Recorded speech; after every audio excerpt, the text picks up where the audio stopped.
Megvolt ugye a nagy békemenet, a kormány szerint a legnagyobb. Ami azt jelenti, hogy a legmerészebb becslések szerint is kb. 80-90 ezer főt összeverbuválni képes rendezvény, akkor ezek szerint a csúcs.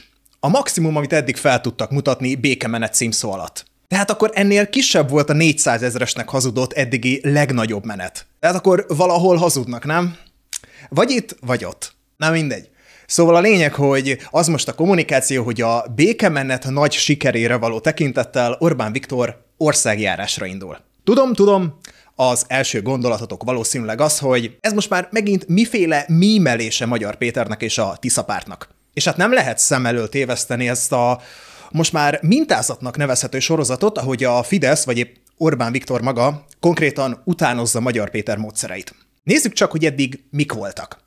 Kezdem a legkevésbé lényegessel, ami kb. Egy évvel ezelőtt volt. Ugye Magyar Péter, mint slim fit messiás, tehát nem egy kövér disznó, ezáltal egy egészségesebb külsőt, egy vagányabb megjelenést tud felmutatni, az újat, a frisset, az energikusat. Na erre jött egy nagyon vérszegény válasz annó a miniszterelnöktől, amikor bejelentette, hogy edzéssorozatot és diétát kezd. Ha emlékeztek még, akkor volt is egy ilyen kép, meg egy ilyen rövid videó Arnold Schwarzeneggerrel, ahogy öltönyben baszatja a súlyokat az öreg orb. Ha akkor tudtuk volna, hogy még mi vár ránk, jaj.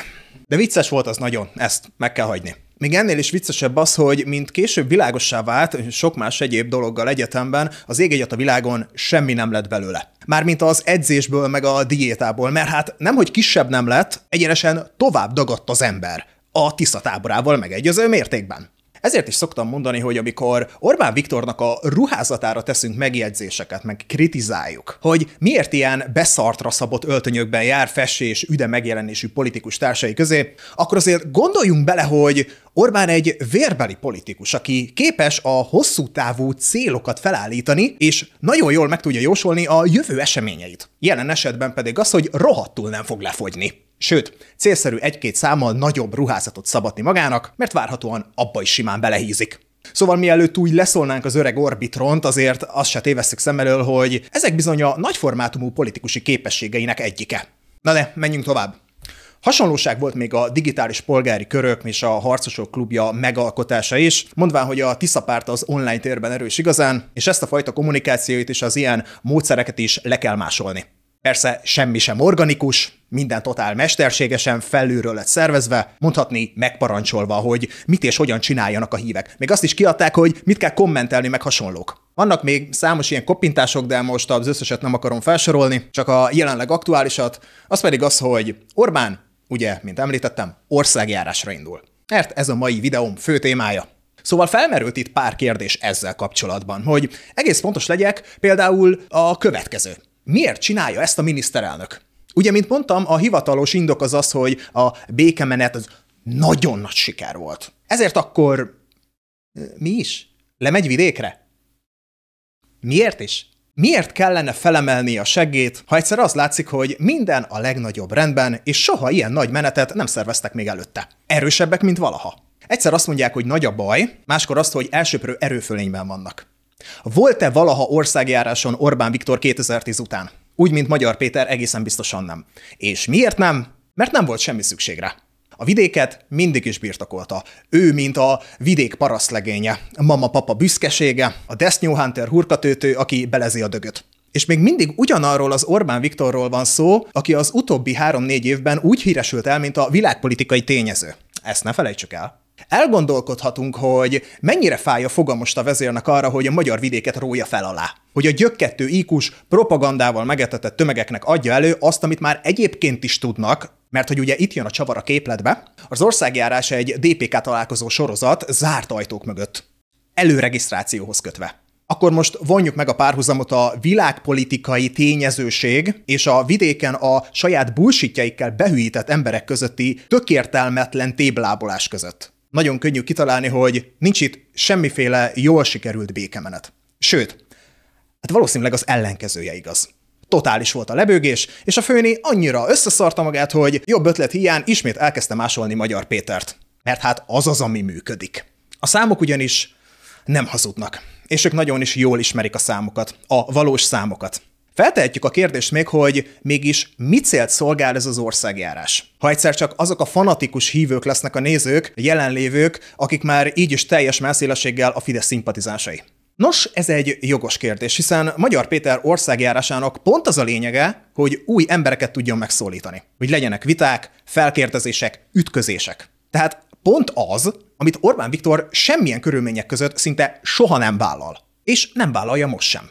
Nagyon látványos az a félelem, az a gyávaság, hogy minden áron el akarja kerülni a kényes kérdéseket. Ez pedig egy valamiről nagyon nyilvánvalóan tanúskodik. Mégpedig arról, hogy a miniszterelnök vitakészsége, az éles helyzetekben való remekelési képessége minden bizonnyal hagy némi kívánnivalót maga után. Mondhatjuk úgy is, hogy vállalhatatlan teljesítményt nyújtana a nagy és erős vezető egy ilyen szituációban.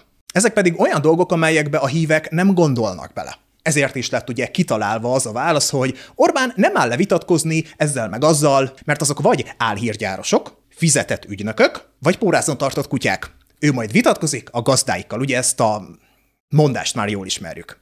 De valójában Viktor nem vitatkozik senkinek a gazdájával sem. Egész egyszerűen csak beszél bele a semmibe, és mondja a hülye propagandáját, ott az Európai Parlamentben is pontosan úgy, mint itthon. Persze attól függően, hogy épp ki az akar szólni az Európai Parlamentben az ottani politikusokhoz, a hazai közösséghez propicézattal, vagy egyenesen Putyinhoz, hogy megmutassa, hogy végrehajtotta az épp aktuális megbizatást, ami az esetek többségében az uniós döntéshozatal akadályozása. Szóval tehát Orbán nem akar senkit meggyőzni ezeken az országjárásokon. De akkor mi a cél? Nem tudhatjuk pontosan, de nekem van egy elég meredek elméletem. Mégpedig az, hogy itt elsősorban egy látszatcselekedet zajlik. Annak a látszata, hogy Orbán is járja a vidéket. Mert ugye mi az észrevétele az átlag politika iránt érdeklődő választópolgárnak? Az, hogy Magyar Péter országjárása eredményes. Tehát a népszerűség érdekében a kemény munka a kifizetődő. De még mindig nem értjük, hogy akkor Orbán miért megy le zártkörű eseményekre pofázni a hülyeségeit, ha attól nem várhat eredményt, hiszen már eleve a pártfanatikusokhoz tervez szólni. És hát ez az, hogy nem vár eredményt. Tudja nagyon jól, hogy ez egy veszett fejszennyele. A cél ugyanis egy választási csalás esetén látható szoros győzelem hitelesítése.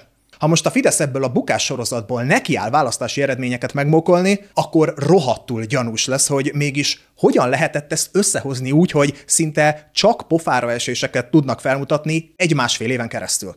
Ezért szükségesek valamilyen lépések, amelyek elhitetik az emberekkel azt, hogy bele lett téve a kemény munka a kampányba, és ennek köszönhetően aztán annak meg is lett az eredménye.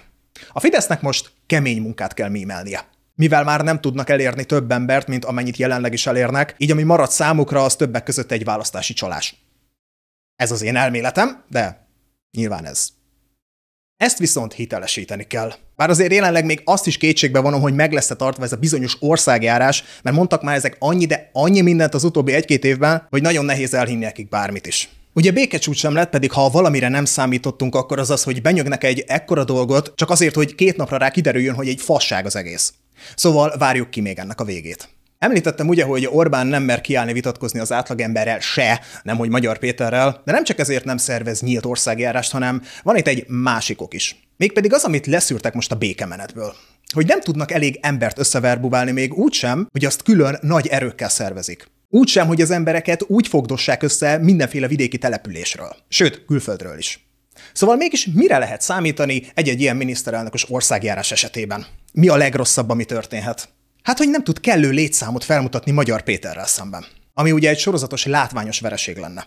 Na ez az, ami most már egyáltalán nem fér bele nekik. Persze erre lehet az a megoldás, hogy akkor összekapdossák az embereket ezekre a rendezvényekre is kész. Kimegy 200-300 ember a legkisebb falvakban is. Na de ha ezt minden egyes településen eljátsszák, akkor az nagyon hamar kiderül, és rengeteg hiba lehetőség is van benne.